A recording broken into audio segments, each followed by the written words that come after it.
but hopefully by the end of today, this revive, this shine concept, you'll have an epiphany.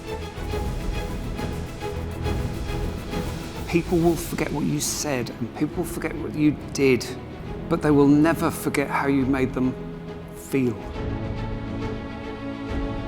And if you want a culture that has got more people that are saying, yes, we can give it a go, we just have to try it and let's just see what happens, then a leader has to do that. Think big, act small.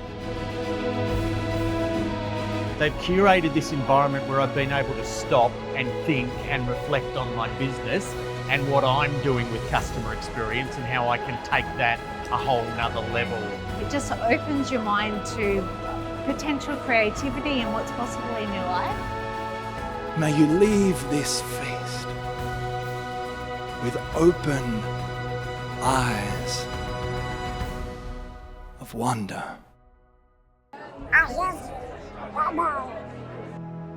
Thank you everyone for being part of this great day. Revive and shine. Thank you, Peter, for giving me such a really cool hat.